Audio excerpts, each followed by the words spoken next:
नमस्कार दोस्तों, मैं हूं उमेश चंद्र। आप सभी का मगन क्लास में स्वागत है। दोस्तों, आज हम आपके लिए लेकर आए हैं सरलीकरण यानी कि सिंप्लीफिकेशन। ये सिंप्लीफिकेशन आपके अंक गणितीय रूप में आपका बहुत ही हेल्प करता है। दोस्तों, आइए आज हम देखते हैं सरलीकरण। इससे पहले हमारे वीडियो को जो सब्सक्राइब नहीं किए हैं वो सब्सक्राइब कर लें, और जो सब्सक्राइब कर चुके हैं उसको शेयर करना ना भूलें। आइए दोस्तों, आज हम पढ़ते हैं सरलीकरण के रूप में। आइए देखिए, आप जब 6-7 में पढ़ते होंगे तो आपको ये दोहा पढ़ाया जाता होगा कि का को पहले काटिए ता पीछे दो भाग, गुणा करो धन जोड़ दो ऋण को दियो घटाए। तो आइए इसका हम मतलब समझते हैं दोस्तों। और ये सिंप्लीफिकेशन यानी सरलीकरण हम बहुत ही आसान तरीके से पढ़ेंगे दोस्तों। आइए देखिए, ये का को पहले काटिए, इसका मतलब ये है कि यदि आपके समीकरण में कोई ये का शब्द दिया हुआ है, ये का शब्द दिया हुआ है, तो पहले इस का को हटाना पड़ेगा। फिर उसके बाद का को पहले काटिए, यानी का को आपने काट लिया। फिर उसके बाद ये का मतलब होता है गुणा। और कहीं कहीं पे यदि आपका इस तरह से का लिखा रहेगा, जैसे मान लीजिए बटे में दिया रहे 4/2, तो इस तरीके से इसको काट करके छोटा कर लेना रहेगा, यानी कि इसका मान आया 2, यानी 4/2 का मतलब 2। तो इस तरह से जो है का मतलब गुणा भी होता है, और का मतलब इसका यानी काटने का मतलब 4/2 है, तो इसको 2 लिख सकते हैं। तो इस प्रकार से काटना है। अब इसके बाद क्या कह रहा था, पीछे दो भाग, यानी कि दूसरे नंबर पे आपको क्या करना है, भाग देना है, यानी भाग देना है। अब इसके बाद क्या करना है, देखिए, का को पहले काटिए ता पीछे दो भाग, गुणा करो, गुणा करना है। गुणा करो धन जोड़ के, यानी कि जो धन होता है ये धन जोड़ने का निशान है, यानी कि इसको जोड़ करके फिर लास्ट में ऋण को दियो घटाए, यानी कि ऋण जो है घटाना करना है। यानी कि आप ये कह सकते हैं कि पहले इसमें एक जो है वैज्ञानिक थे बोडमास। ये बोडमास एक वैज्ञानिक थे, BODMAS, बोडमास। देखिए दोस्तों, बोडमास एक वैज्ञानिक थे। इन्हीं के नाम पर ये जो है ये नियम निकाला गया है। जैसे बी का मतलब होता है ब्रैकेट, ब्रैकेट ब्रैकेट इसका मतलब होता है कोष्टक। देखिए, कोष्टक जो है कई प्रकार का होता है। एक रेखा कोष्टक होता है जो इस तरह से ऊपर लगा होता है। इसके बाद एक छोटा कोष्टक होता है जो इस प्रकार लगा होता है। फिर इसके बाद एक मझला कोष्टक होता है जो इस प्रकार लगा होता है। फिर इसके बाद एक बड़ा कोष्टक होता है जो इस तरह से लगा होता है। तो इस प्रकार से यानी कि ब्रैकेट, इनका कहने का मतलब यह है कि ब्रैकेट को पहले हटाइए, कोष्टक को पहले सॉल्व करिए। फिर उसके बाद आप यानी कि गुणा, गुणा को पहले करिए। उसके बाद क्या करना है, सॉरी, आप मतलब का, यानी इसको पहले करना है। फिर इसके बाद डिवाइड, ये डी का मतलब डिवाइड, DIVIDE, डिवाइड करना है। तो डिवाइड का हमने जो आपको ये बताया, यानी कि यह निशान, और ये आपका मतलब का, जो हमने पहले शब्द में बताया, का को पहले काटिए। डिवाइड मतलब भाग देना है। फिर उसके बाद यम का मतलब मल्टीप्लीकेशन, मल्टीप्लीकेशन प्लीकेशन मल्टीप्लीकेशन का मतलब होता है गुणा, यानी आपको गुणा कर लेना है। उसके बाद क्या है, ए है। ए का मतलब होता है एडिशन, एडिशन, ADDITION, एडिशन हो गया। उसके बाद जो है यस, यस का मतलब होता है सब्सट्रैक्शन, यानी घटाना, सब्सट्रैक्शन। देखिए यहाँ पे नहीं दिख रहा है, चलिए हम यहाँ पे आगे लिख देते हैं, यहाँ पे लिख देते हैं सब्सट्रैक्शन, यानी कि SUB,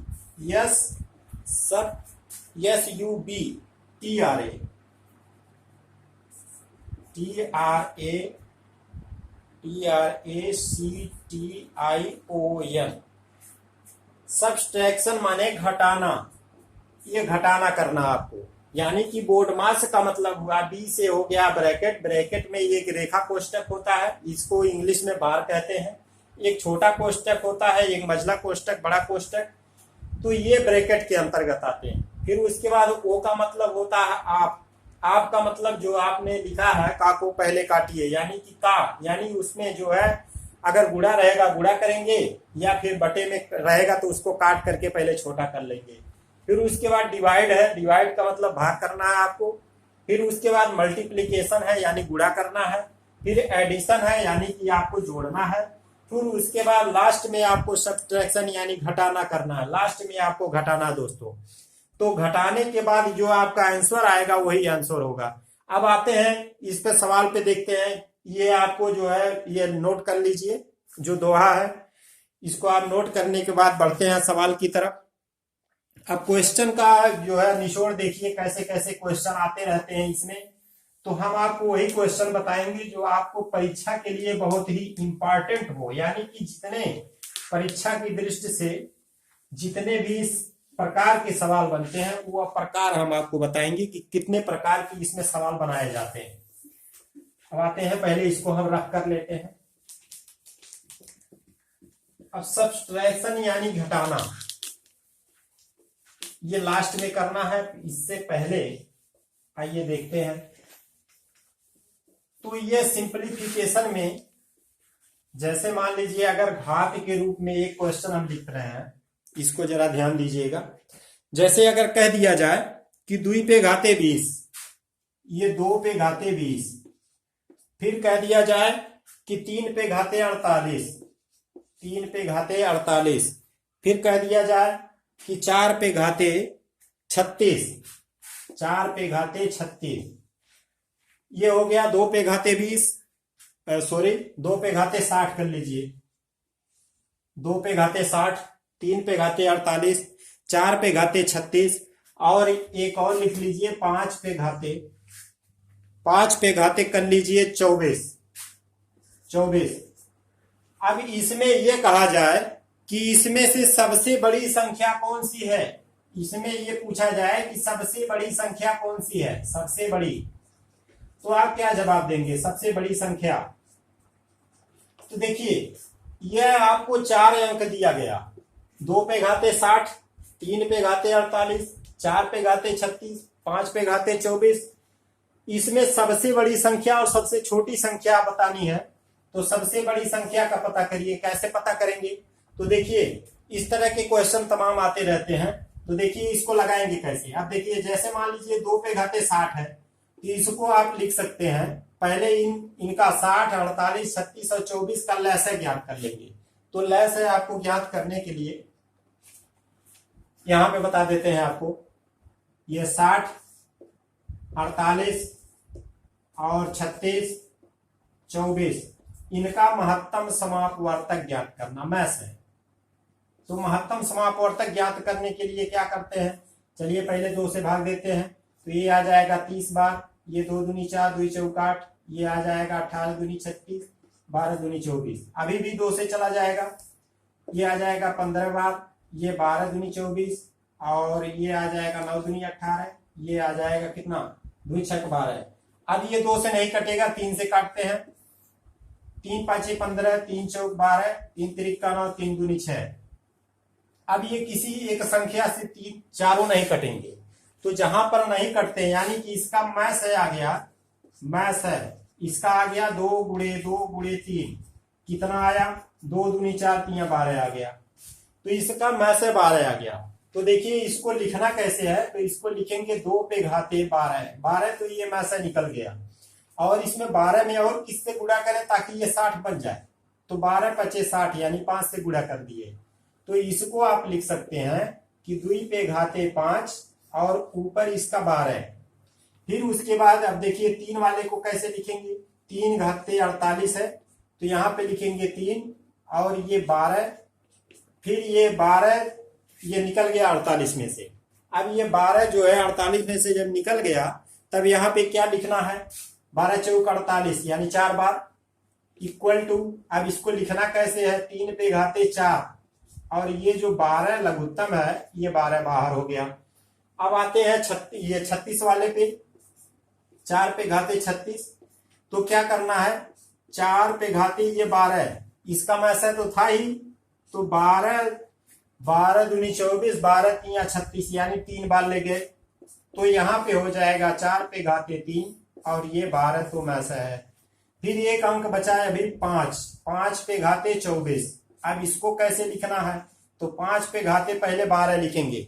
क्यों लिखेंगे, क्योंकि ये 12 में से है। अब 12 दूनी 24, यानी कि इसको लिख सकते हैं 5 पे घाते 2 और इस पे घाते 12। अब देखिए सभी में, यहां भी 12, यहां सभी में 12 12 सब में मैस है। अब इसको लिखते हैं 2 पे घाते 5। 2 पे घाते 5 को हम क्या लिख सकते हैं, चलिए हम इसको मिटा करके आगे लिखते हैं। 2 पे घाते 5, तो इसको हम लिख सकते हैं 2 गुणे 2 गुणे 2 गुणे 5 बार लिख सकते हैं। यानी कि इसका जो मान होगा वो कितना आ जाएगा, तो होगा 2 दूनी 4 दूनी 8 दूनी 16, ऐसे लिखेंगे। 2 गुणे 2 गुणे 2 गुणे 5 बार, इस पे घाते 12 है, यानी कि इसको लिख सकते हैं 2 दूनी 4 दूनी 8 दूनी 16 दूनी 32, यानी कि ये आ जाएगा 32। ये 32 पे घाते 12। अब यहां पे आया, इसको लिखते हैं तो ये आ जाएगा 3 गुणे 3 गुणे 3, यानी इस पे घाते 12, तो इसको लिख सकते हैं 3 तिरिक का 9 तिरिक 27, 27 पे घाते 12। फिर यहाँ पे देखिए 4 पे घाते 3, तो इसको लिख सकते हैं 4 गुणे 4 गुणे 4, 4 चौक के 16 चौक के 64, ये आ जाएगा 64 पे घाते 12। फिर यहाँ पे लिख सकते हैं 5 गुणे 5, यानी कि सॉरी ये 5 गुणे 5, तो 5 पचे 25, यानी कि इसका मान आया 25। 25 पे घाते कितना, 25 पे घाते आपका 12। अब देखना ये है कि इसमें सबसे बड़ी संख्या कौन सी है, तो देखिए यहाँ पे ये 32 है, यहाँ 27 है, यहाँ 64 है, यहाँ 25 है, तो सबसे बड़ी संख्या 64 वाली है। तो 64 वाली संख्या कौन सी थी, 4 पे घाते 36। तो यहाँ पे लिखेंगे कि सबसे बड़ी संख्या, सबसे बड़ी संख्या, सबसे बड़ी संख्या कितना है, तो ये है 4 पे घाते 36। यही आपका आंसर हो जाएगा, यानी 4 पे घाते 36 ये सबसे बड़ी संख्या है। अगर इस तरह के क्वेश्चन आपके एग्जाम में आते हैं तो तुरंत आप इसका महत्तम समापवर्तक ज्ञात करेंगे और महत्तम समापवर्तक ज्ञात करने के बाद इसका गुणनखंड लिख लेंगे और गुणनखंड लिखने के बाद देख लेंगे कि इसमें कौन सी संख्या बड़ी है, उसी संख्या को आप जो है यहाँ पे लिख देंगे। अगर छोटी संख्या इसमें पूछी जाए तो देखिए छोटी संख्या ये 25 है, तो तुरंत आप लिखेंगे 5 पे घाते 24 सबसे छोटी संख्या है, और सबसे बड़ी संख्या 4 पे घाते 36 यह सबसे बड़ी संख्या। दोस्तों अब आते हैं अगले सवाल पर। अब हमारा जो है सिंप्लीफिकेशन यानी सरलीकरण चलने जा रहा है बहुत ही आसान तरीके से। चलिए इसको आप सही स्क्रीनशॉट ले लीजिए, इसको हम मिटाते हैं। अब देखिए सरलीकरण का महत्व, यानी कि सरलीकरण को हम लगाते कैसे हैं। आइए पहले इसको मिटा लेते हैं।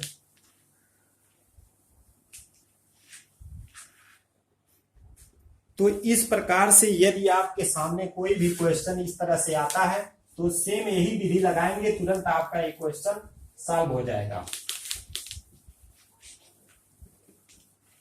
अब आते हैं सरलीकरण को हम बहुत आसान तरीके से समझेंगे। अब देखिए सरलीकरण में जैसे कह दिया जाए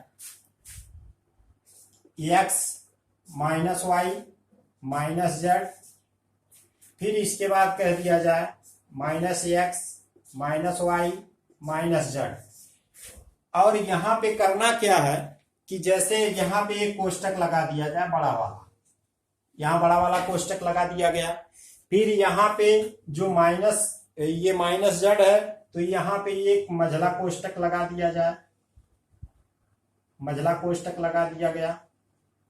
फिर इसके बाद यानी कि x माइनस फिर कोष्टक में y फिर माइनस फिर कोष्टक, ये मझला कोष्टक है यहाँ पर, फिर उसके बाद माइनस, यहाँ छोटा कोष्टक लगा दिया जाए। छोटा कोष्टक लगाने के बाद यहाँ पे जो है ये बार का निशान लगा दिया जाए और सभी कोष्टक को बंद कर दिया जाए। सभी कोष्टक को बंद करते हुए अब आइए देखिए इसका मान बताना। अब इसका मान बताने के लिए क्या करेंगे, तो हमने अभी अभी सरलीकरण में बताया कि का को पहले काटिए, यानी कि कोई भी चीज हो पहले उसको काटना है। तो इसमें बटे का कोई चीज तो है नहीं कि जिसको काटे, और ना ही इसमें का लिखा हुआ है। तो करना क्या है, पहले ब्रैकेट को सॉल्व करते हैं बोर्ड मास के नियम से, ब्रैकेट को। तो पहले ये छोटा वाला ब्रैकेट लेते हैं। अब छोटे वाले के अंदर भी एक ब्रैकेट है जो बार लगा हुआ है। इस बार को क्या कहते हैं, यानी कि रेखा कोष्टक। और इस रेखा कोष्टक का महत्व क्या है कि ये रेखा कोष्टक अगर किसी भी संख्या के ऊपर लगा होता है तो वो क्या करता है, चिन्ह बदल देता है। अब जैसे यहाँ पे माइनस है, ये जो लगा हुआ है रेखा कोष्टक, ये क्या करेगा, ये प्लस कर देता है। यानी कि यहाँ पे अगर इसको हम लिखते हैं तो ये हो जाएगा y प्लस जेड, और ये माइनस को हम उतार लिए, फिर x को भी हम उतार लिए, और ये छोटा कोष्टक है इसको भी हमने लगा दिया। फिर क्या करते हैं, सभी को उतार लेते हैं, सभी को उतार लेते हैं। अब यहाँ पे करना क्या है, एक पॉइंट लेकर के चलना है। अब इतना काम हो गया। अब आते हैं छोटा कोष्टक को हम हल करेंगे, छोटे कोष्टक को हल करते हैं। अब इसके पहले माइनस लगा, तो ये माइनस को जब हटाते हैं यहाँ पे अंदर गुणा करेंगे तो ये तो जड़ है ही, ये यहाँ पे जब x में गुणा होगा तो माइनस x हो जाएगा। फिर उसके बाद जब ये गुणा होगा, यहाँ पे प्लस है, शायद दिख नहीं रहा होगा, चमक रहा शायद। चलिए अब यहाँ पे y प्लस जेड है। अब यहाँ पे इसको उतार लेते हैं माइनस एक्स, और यहाँ माइनस माइनस का हो जाएगा प्लस, प्लस हो जाएगा। अब उसके बाद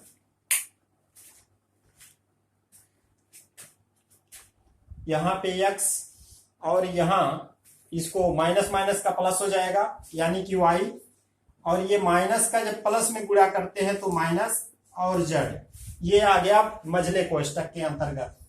अब यहाँ पे देखिए काटेंगे और बाकी सब उतार लेंगे। यहाँ पे माइनस, ये y उतर जाएगा, बड़ा कोष्टक उतर जाएगा, माइनस x भी उतर जाएगा, इधर से ये कोष्टक उतर जाएंगे। अब ये छोटा कोष्टक खत्म हो गया।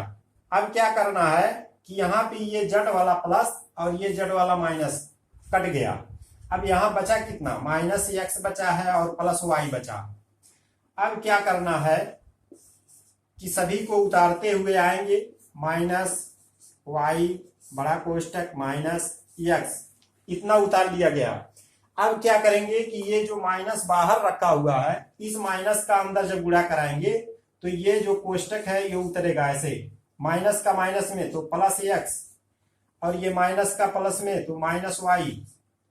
अब यहाँ पे क्या करना है कि ये मझला कोष्टक हो गया खत्म। अब ये रह गया बड़ा कोष्टक, इसके पहले था x। अब देखिए ये y प्लस और ये y माइनस कट गया, यहाँ पे ऋण बाहर है। अब इस ऋण का देखिए x माइनस, अब ये भी कोष्टक खत्म हो रहा, यहाँ बचा कोष्टक के अंदर केवल x, ये x बचा। अब माइनस जो बाहर है इसमें जब गुणा करेंगे तो यहाँ हो जाएगा x माइनस x, यानी कि इस x से x घट जाएगा तो बचेगा कितना, आंसर हो जाएगा 0। यही आपका आंसर होगा। यानी कि अगर इस तरह से क्वेश्चन आता है तो आप एकदम सीरियल वाइज एक एक पॉइंट करते हुए लगाते आएंगे। जैसे हमने बताया, पहले बार का कोष्टक हमने हटाया, बाकी सबको हमने उतार लिया। अब इसके बाद बार का कोष्टक करता क्या है कि ये ऋण को धन बना देता है। ऋण को जब धन बना दिया तो ये y प्लस जेड हो गया। अब y प्लस जेड के बाद हमने सबको उतार लिया, ये ऋण बाहर था, ऋण का हमने अंदर गुणा कराया, ये छोटा कोष्टक खत्म हो गया। कैसे, ये देखिए ऋण का x में गुणा ऋण x, ऋण का ऋण में धन, ऋण का प्लस में तो माइनस जेड। अब यहां से प्लस, ये प्लस जेड और माइनस जेड को काट दिए हमने, माइनस एक्स और प्लस वाई यहाँ पे बच गया कोष्टक के अंदर। फिर बाहर माइनस था, ये अंदर जब गुणा होगा तो यहाँ माइनस वाई हो जाएगी, ये प्लस वाई और माइनस वाई कट जाएंगे, कोष्टक में बच जाएगा केवल x। अब यहाँ पे बाहर जो x है और ऋण का अंदर जब गुणा कराएंगे तो ऋण x, यानी कि x minus x equal to 0। तो इस प्रकार से आपका आंसर आ जाता है दोस्तों। अब आइए अगले क्वेश्चन पे चलते हैं, इसको मिटा देते हैं। अब इसी प्रकार से अगला क्वेश्चन आपका होगा, लेकिन ये रेखा कोष्टक जब ऋण के ऊपर लगता है तभी ये चिन्ह को बदलता है। अगर ये ऋण के सिवाय अगर प्लस वहां पे लगा रहे, अगर प्लस के ऊपर यदि रेखा कोष्टक लगता है तो प्लस का प्लस ही रहता है, ना कि ऋण हो जाता है। केवल ऋण के ऊपर यदि बार का कोष्टक लगा है तो वो प्लस में बदल देता है, और यदि प्लस के ऊपर लगा है तो वो ऋण में नहीं बदलता। ये इसका अंतर होता है, इतना ही अंतर होता है दोस्तों। अब आते हैं अगले क्वेश्चन पे चलते हैं।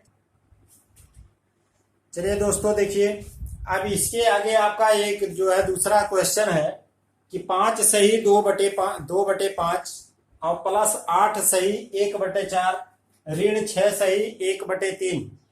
अब इसका मान बताना है, तो इसका मान कैसे बताएंगे? तो देखिए, पहले यदि ये इस तरह से सही बटे में है तो पहले क्या करेंगे कि ये कोष्टक में आपका 5 प्लस 8 और ऋण 6 इस तरह से लिख लेंगे, और बाकी जो बचा इसको ऐसे लिख लेंगे कि 2/5 अलग कोष्टक में, धन 1/4 अलग कोष्टक में, ऋण 1/3 इस प्रकार से लिख लिया गया। अब अलग लिखने से तात्पर्य यह है कि अलग लिखने से तात्पर्य यह है कि आपको ये अच्छी तरीके से समझ में आ जाएगा। अब देखिए कि इस प्रकार से लिखने से होता क्या है कि जैसे यहाँ पे 8 5 13 में से जब 6 को घटाएंगे, यहाँ पे 6 है, जब यहाँ पे 13 में से 6 को घटाएंगे तो यहाँ केवल 7 बचेगा, और बीच में प्लस।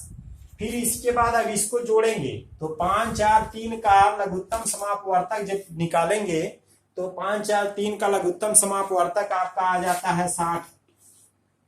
तो जब 60 आ गया तो देखिए 5 का 60 में भाग, 12 5 60 यानी 12 आया, 12 का 2 में गुणा, तो इस प्रकार लिखते हैं 2 × 12 प्लस, ये जो प्लस है यहाँ पे उतार लिए। अब 4 का 60 में भाग देंगे, ये लघुत्तम निकालने के लिए हम आपको पहले ही बता चुके थे कि 5 4 3 का लघुत्तम कैसे निकाला जाता है, इस प्रकार से आप निकाल लीजिएगा। तो 60 में जब 4 से भाग देंगे तो 15 चौक का 60, ये 15 का 1 में गुणा, यानी कि 1 × 15। फिर इसके बाद यहाँ ऋण है तो ऋण लगाते हैं। अब इसके बाद 3 का 60 में भाग देते हैं तो 20 आता है, 20 का 1 में गुणा तो 20 आ जाएगा, यानी कि 1 × 20। इस प्रकार से आप लगाते हैं। तो चलिए इसको फिर पुनः उतारते हैं। 7 प्लस 12 दूनी 24 आ जाएगा, प्लस 15 आ जाएगा, और ऋण यहाँ पे 20 आ जाएगा बटे 60। अब क्या करना है, ये जो है वही सूत्र है, का को पहले काटिए ता पीछे 2 भाग, गुणा करो धन जोड़ दो, ऋण को दियो घटा, यानी कि पहले क्या करना है, पहले जोड़ना है फिर घटाना है, यानी कि घटाना बाद में करना है। तो देखिए 24 और 15 को जोड़ लीजिए, तो 24 15 को जोड़ेंगे तो 5 4 9 और 2 1 3 39। 39 में से आप 20 को घटा दीजिए, बटे 60 कर दीजिए, प्लस 7 है तो 7 को भी उतार लीजिए। अब 39 में से 20 को घटाएंगे तो बचेगा कितना, 9 में से शून्य जाएगा, 9 बचेगा, फिर 3 में से 2 जाएगा तो 1 बचेगा, और बटे 60 हो जाएगा। ये 7 पहले है तो 7 को भी लिख लेते हैं इस प्रकार से, यानी कि 7 प्लस 19/60। या तो आप इतना ही रहने दीजिए, या तो आप इसको ऐसे भी लिख सकते हैं, जैसे यहाँ पे जब सही था, ये 5 सही 8 सही 6 सही था तो आप इसको अलग लिखे थे, तो उसी प्रकार से जब ये 7 यहाँ पे अलग है तो इसको आप ऐसे भी लिख सकते हैं कि 7 सही 19/60। ये आपका आंसर हो जाएगा, 7 सही 19/7।